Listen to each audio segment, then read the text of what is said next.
Las políticas de austeridad planteadas a partir de 2010, en realidad, o sea, como 2 años después de la crisis, tienen y no tienen mucho que ver con la crisis mundial. Desde un punto de vista estrictamente, digamos, estructural, en realidad no tienen mucho que ver. Porque los países europeos no tenían un gran endeudamiento en 2008, o por lo menos los estados no tenían un endeudamiento importante. Había unos países, España por ejemplo, Irlanda, donde había una deuda privada enorme. Y lo que pasó es que con la crisis, 2 años después, y con el hecho de la necesidad de liquidez para los bancos, la ausencia de capacidad de pago de estas liquideces hizo que los estados, el Estado español, que tenía desde el criterio, digamos, desde el criterio de la gestión capitalista clásica de las finanzas, tenía una buena política. No había deuda pública, era el mejor alumno de Europa. En el marco de 2 años se volvió el peor. ¿Por qué? Porque durante estos 2 años pagó a los bancos sus fallos. Pagó a los bancos la deuda que ellos habían transformado en modo de vivir en España, haciendo de todos los españoles ciudadanos endeudados hasta como el 90% de sus ingresos. Y no solamente sobre una generación, sino a menudo sobre 2 generaciones. A partir de ahí empezó la crisis llamada de la deuda. Y para solucionar esa crisis, en vez de replantear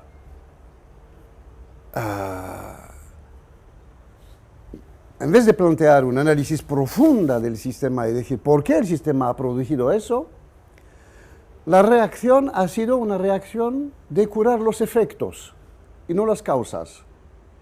Y para curar los efectos, bajo la batuta del eje franco-alemán, del acuerdo entre Nicolas Sarkozy y la señora Merkel, el eje Merkozy, decidieron imponer a los estados el reembolso de esta enorme suma, digamos, de dinero privado robado por los bancos. Eso es muy importante. Para decirle un hecho solo hoy, hasta el día de hoy, estamos hablando del 24 de agosto de 2013, no sabemos exactamente dónde ha ido el dinero otorgado a los bancos en todos los países europeos. No lo sabemos. Y sobre todo, los estados, ni uno planteó la posibilidad de entrar en los consejos de administraciones de los bancos para saber lo que están haciendo con nuestro dinero. Termino. La política de austeridad puesta en marcha es una política que consiste muy sencillamente en hacer pagar a los ciudadanos el dinero otorgado por el Estado a los bancos. Con lo cual tenemos una doble complicidad entre el Estado y los bancos en contra de los ciudadanos. Y no lleva a ninguna parte. ¿Por qué?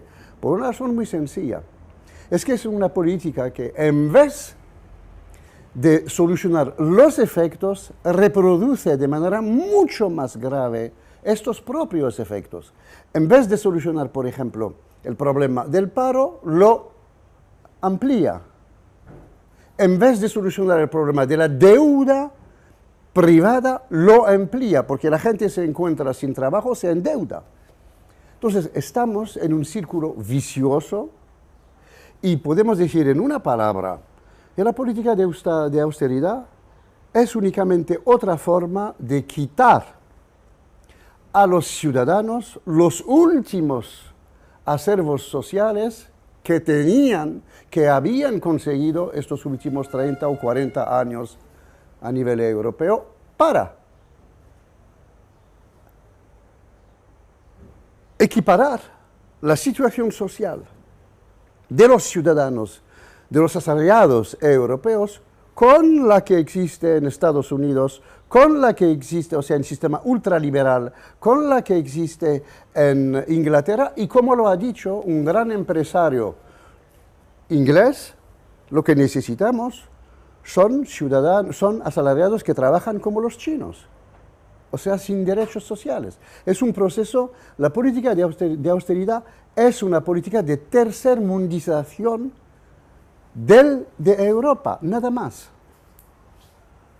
Y es evidentemente una ideología de culpabilización. Es muy interesante a nivel ideológico, porque la austeridad, el concepto mismo de austeridad es muy interesante. Significa que la gente gasta mucho, significa que la gente vive de deuda, pero la gente vive de deuda porque trabajaba, no gastaba así.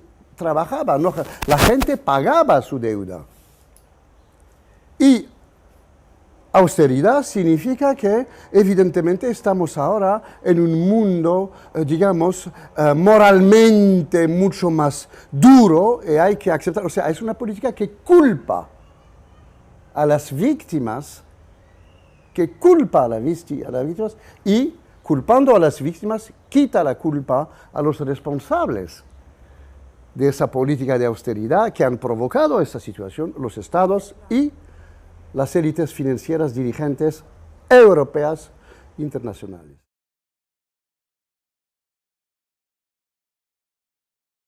En esta situación, Alemania tiene un papel muy particular, pero diría que Alemania a la vez defiende sus intereses y intenta, no diría solucionar los problemas, pero propone por lo menos una metodología típicamente alemana para salir de esa crisis. En mi opinión, falsa. El problema es lo siguiente, la moneda única, hablo de moneda única, no de moneda común. La moneda única supone una cosa muy sencilla. Para que puedas tener una moneda única en un campo, en un mercado interior de 525 millones, no de 500, bueno, ahora es menos, de los 17 países, necesitas lo que el fundador de la teoría, lo explico porque es muy importante, el fundador de la teoría de la moneda única, Mendel, el canadiense, él había trabajado sobre la economía de los Estados Unidos, dice, para conseguir una moneda única necesitamos una convergencia de los factores, de los fundamentales de todas las economías, los sectores metidos en este mercado interior. O sea, de los 17 en este caso. ¿Qué hemos visto? Hemos visto que a partir de 2005, 4 o 5, hemos visto que en vez de convergir, las economías europeas empezaron a divergir.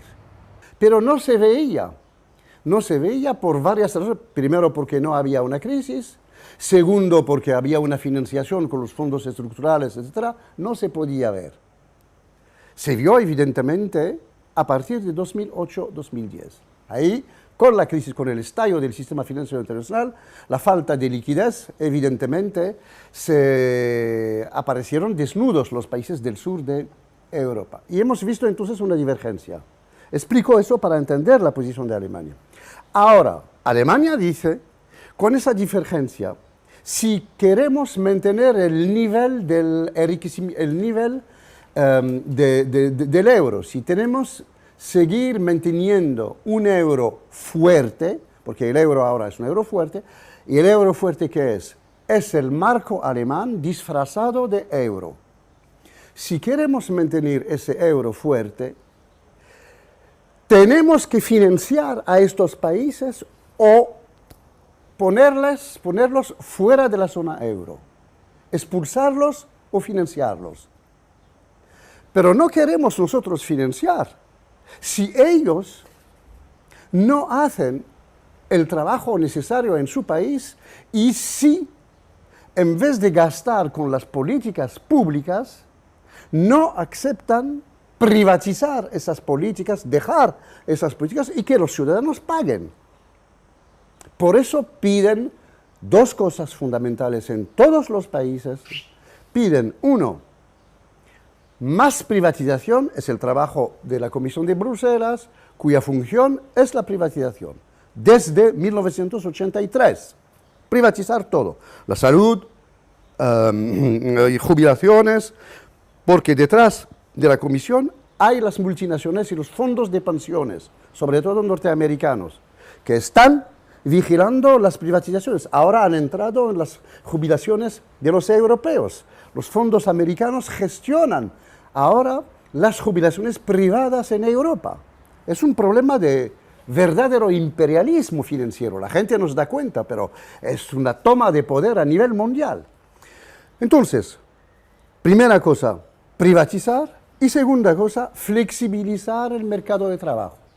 Cada día tienes en los periódicos, en todos los periódicos, que dicen los gobiernos, que dice Alemania, que dicen la patronal, hay que flexibilizar, bajar los sueldos, utilizar la gente como si fueran, los trabajadores como si fueran mercancías, que quiero, digamos, contratarte, pero no te voy a contratar para 6 meses de contrato, no, te contrato 4 horas, te pago 4 horas y fuera, porque te necesito 4 horas. Considerar el mercado de trabajo como, digamos, un mercado salvaje, tal y como en el siglo XIX, cuando venían con camiones, tomaban 3 o 4, 20 personas para trabajar en los campos y por la noche les echaban. Exactamente lo que están diciendo, eso existe en Alemania ya. Bien, entonces, a partir de ahí, Alemania dijo, nosotros si ellos hacen eso, está bien, si no lo hacen nosotros no vamos a pagar para mantener el nivel fuerte del euro. Un euro que sea, digamos, algo más que el marco que ellos tenían. Y por eso defiende sus intereses.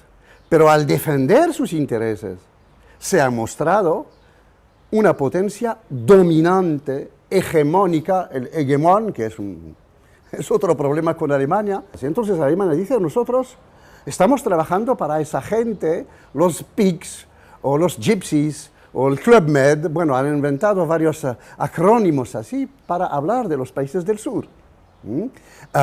Olvidando evidentemente que los países del sur trabajan, han abierto su mercado, el mercado está totalmente dominado por las multinacionales francesas, alemanas, de los Países Bajos, se han vendido, hay que decirlo claramente.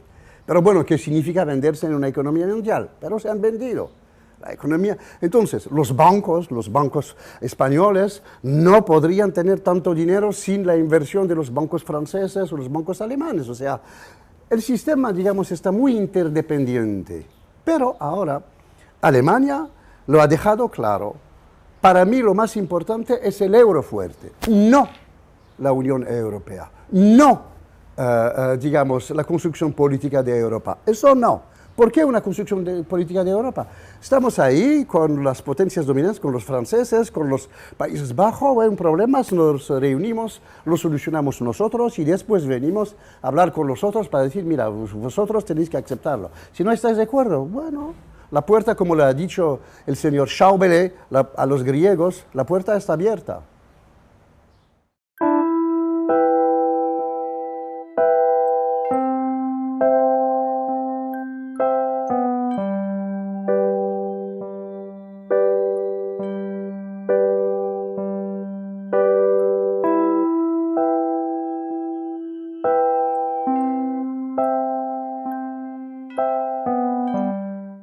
Planteadas a partir de 2010, en realidad, o sea, como 2 años después de la crisis, tienen y no tienen mucho que ver con la crisis mundial. Desde un punto de vista estrictamente, digamos, para los bancos, la ausencia de capacidad de pago de estas liquideces hizo que los estados, el Estado español, que tenía desde el criterio, digamos, desde el criterio de la gestión capitalista clásica,